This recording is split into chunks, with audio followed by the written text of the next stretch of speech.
بسم اللہ الرحمن الرحیم، اللہم صلی علی محمد و آل محمد و عجل فرجہم۔ ہم بات کر رہے ہیں سورہ کہف کی۔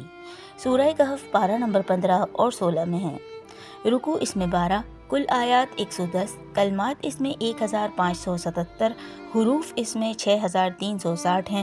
آیت نمبر 96 اور 97 یعنی 96 اور 97 کا ترجمہ یہ ہے کہ تم مجھے لوہے کی چادریں لا کر دو، یہاں تک کہ جب اس نے دونوں پہاڑوں کی درمیانی فضا کو برابر کر دیا تو اس نے لوگوں سے کہا اب آگ پھونکو، یہاں تک کہ جب اسے بالکل آگ بنا دیا تو اس نے کہا اب میرے پاس تانبا لے آؤ تاکہ میں اس دیوار پر اڈیلوں۔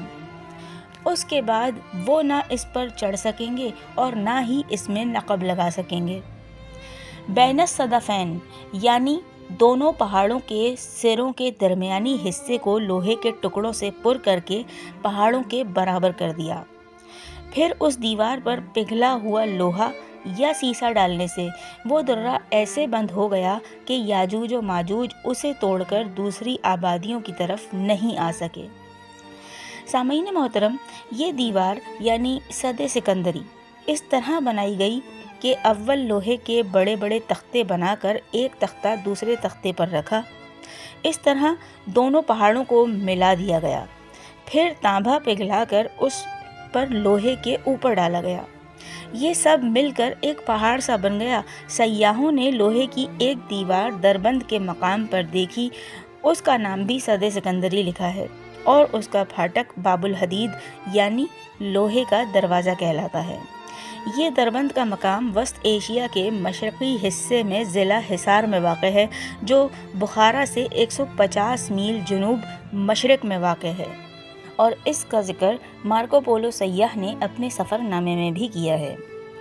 جناب ذوالقرنین علیہ السلام کے کہنے کا مقصد یہ تھا کہ فی الحال تو میں نے تم کو ان بدماشوں کے شر سے بچا لیا ہے اور دیوار بنا دی، مگر جب وقت فنا آئے گا یعنی قیامت برپا ہوگی تو اس قدر مضبوط دیوار بھی فنا ہو جائے گی، تمہارے کچھ کام نہ آئے گی، اس لیے کہ قیامت کا آنا اللہ تعالیٰ کا وعدہ ہے جو کسی طرح ٹل نہیں سکتا۔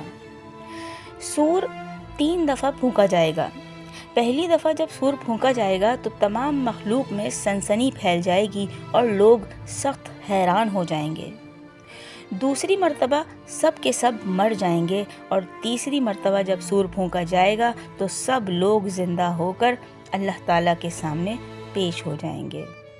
جی سامعین گرامی، یہ تھا سورہ کہف کی آیت نمبر 96 اور 97 یعنی 96 اور 97 کا ترجمہ۔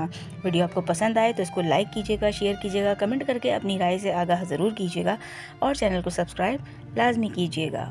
بہت جلد آپ سے پھر ملاقات ہوگی انشاءاللہ سورہ کہف کی مزید دوسری آیات کے ترجمے کے ساتھ۔ جب تک کے لیے اللہ نگہبان۔